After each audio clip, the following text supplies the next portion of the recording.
कहते हैं जहां चाह वहां राह। जहां एक तरफ अमेरिकी प्राइवेट कंपनी का पेरेग्रीन अब वापस पृथ्वी की तरफ बढ़ रहा है और कैसे अमेरिका का ये मिशन फेल होने के बाद अमेरिका के लिए एक मुश्किल खड़ी कर रहा है, तो वहीं दूसरी तरफ मालदीव और भारत के इस झगड़े के बीच में भारतीय शेयर बाजार ने मालदीव ने खजाना खोल दिया है। जियोपॉलिटिक्स में इस वक्त बहुत कुछ चल रहा है, जानने को आपको बहुत कुछ मिलेगा। आइए जानते हैं इन खबरों को विस्तार से। अमेरिकी प्राइवेट कंपनी का पेरेग्रीन 1 मून लैंडर अब पृथ्वी की तरफ बढ़ रहा है। लैंडर को बनाने वाली कंपनी एस्ट्रोबोटिक ने बताया है कि वह पृथ्वी के वायुमंडल में घुसते ही जल जाएगा। डब्बे के आकार का ये लैंडर पिछले 5 दिन से स्पेस में है और फिलहाल धरती से 3.90 लाख किलोमीटर की दूरी पर है। एस्ट्रोबोटिक इस लैंडर को लेकर लगातार अपडेट देता आ रहा है। ये लैंडर 8 जनवरी को स्पेस में भेजा गया था। कंपनी के मुताबिक लॉन्च के कुछ देर बाद ही स्पेसशिप में एक धमाका हुआ और इसके बाद ये साफ हो गया कि पेरेग्रीन 1 चांद पर सॉफ्ट लैंडिंग नहीं कर पाएगा। कंपनी ने बताया कि धमाके के बाद लैंडर का फ्यूल लीक होने लगा था। इस वजह से ये उस जगह पर नहीं पहुंच सकता था जहां उसे सूरज की रोशनी मिलने वाली। सौर ऊर्जा नहीं मिलने के कारण लैंडर पर लगे सोलर पैनल चार्ज नहीं हो पाए और बैटरी सिस्टम फेल हो गया। इसके बाद भी कंपनी ने बैटरी चार्ज करने का तरीका ढूंढ लिया था, लेकिन वो फ्यूल लीकेज को रोक ही नहीं पाए। साइंटिफिक हार्डवेयर के अलावा इस स्पेसक्राफ्ट पर एस्ट्रोबोटिक कंपनी के निजी ग्राहकों के कार्गो भी मौजूद है। इसमें एक स्पोर्ट्स ड्रिंक कैन, एक बिटकॉइन के साथ मानव और जानवरों की राख और डीएनए शामिल है। इस मून मिशन का मकसद चंद्रमा पर पानी के मॉलिक्यूल्स का पता लगाना था।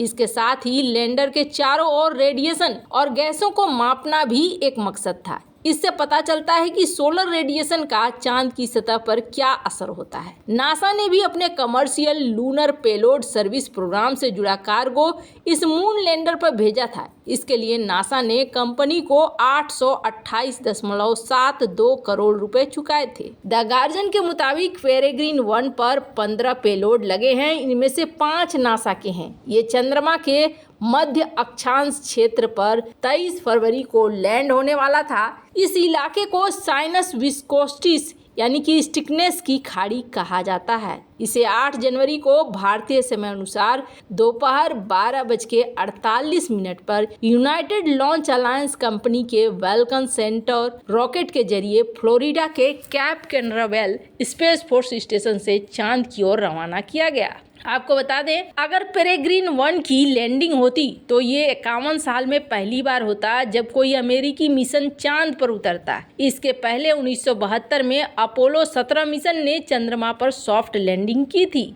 इसके बाद अमेरिका ने साल 2022 में आर्टेमिस 1 मिशन को चांद पर रवाना किया था, लेकिन वो स्पेसक्राफ्ट चांद पर उतरा नहीं था। आर्टेमिस 1 ने चांद का चक्कर लगाया था। नासा के अधिकारियों ने साफ कर दिया कि चांद पर सॉफ्ट लैंडिंग के लिए कोशिश करते रहेंगे। इसके तहत फरवरी में ह्यूस्टन बेस्ड इंडस्ट्री के तहत फरवरी में एक मिशन भी लॉन्च करेगी। इसके अलावा एस्ट्रोबोटिक कंपनी भी नवंबर में ग्रिफिन लैंडर को नासा के वाइपर रोवर के जरिए चांद के साउथ पोल पर लैंडिंग के लिए लॉन्च करेगी। वैसे आपको बता दें, इस वक्त सबसे बढ़िया परफॉर्मेंस अगर किसी की चल रही है तो वो चल रही है इसरो की। और इसीलिए अभी आपने देखा होगा कि इसरो चीफ सोमनाथ सर को इंडियन ऑफ द ईयर का अवार्ड भी दिया गया है। खैर, जहां एक तरफ ये सब कुछ हो रहा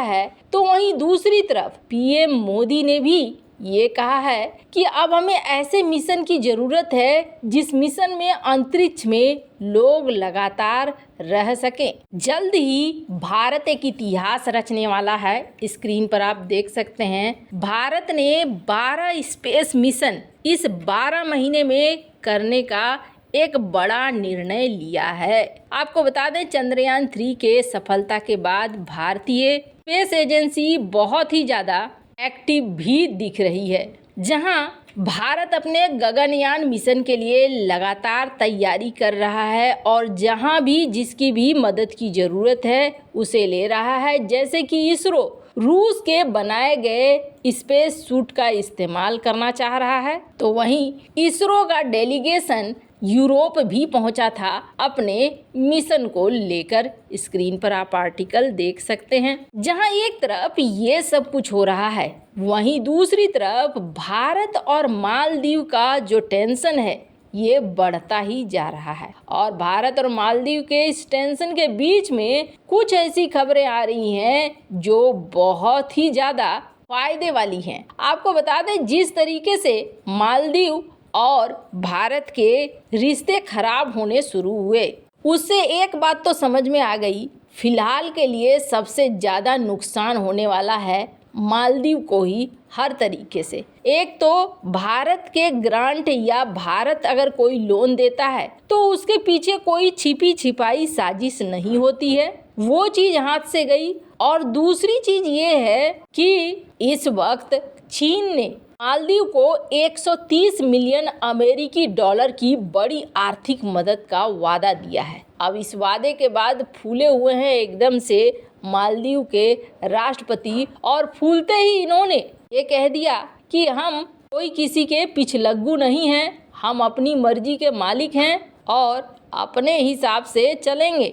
साफ है, यहाँ रिश्ते खराब होने तय माने जा रहे हैं। पर इसी बीच क्या होता है, जैसे ही ये खबर आती है कि मालदीव को लेकर भारत के अंदर कैंसिलेशन बढ़ गया है और चीज़ें कैंसिल हो रही हैं, इसका सबसे बड़ा फ़ायदा होता है शेयर मार्केट को। अब आपके मन में ख्याल आएगा कि शेयर मार्केट में फ़ायदा कैसे हो सकता है, ये तो नुकसान होने वाली खबर है, हमारे एयरलाइंस कैंसिल कर रही हैं, तो इससे बुरा क्या हो सकता है। तो आपको बता दें, यहाँ पे आप गलत हैं, क्योंकि पीएम मोदी के लक्षद्वीप जाने का असर ये हो रहा है कि मालदीव से पर्यटन तो कम होगा, ये बात तय मानी जा रही है, लेकिन लक्षद्वीप के अंदर पर्यटन बहुत ज़्यादा बढ़ने वाला है। और सिर्फ पर्यटन ही नहीं, पर्यटन से संबंधित कई तरह के काम भी बढ़ने वाले हैं। इसलिए देखा ये जा रहा है कि कई ऐसे शेयर हैं जो लक्षद्वीप में कंस्ट्रक्शन से रिलेटेड हैं या फिर पर्यटन से रिलेटेड हैं या ट्रांसपोर्ट से रिलेटेड हैं, उन शेयरों में गजब की उछाल देखी जा रही है।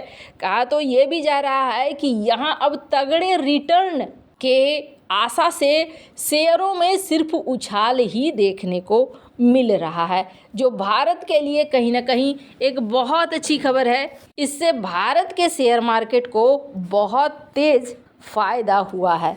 मालदीव और भारत के इस झगड़े के बीच में भारतीय शेयर मार्केट को मुनाफा लंबे समय के लिए हुआ है। वैसे इन सब मामले में आपकी क्या राय है, कमेंट कर जरूर बताएं। जल्द मिलते हैं अगले वीडियो में नई खबर के साथ।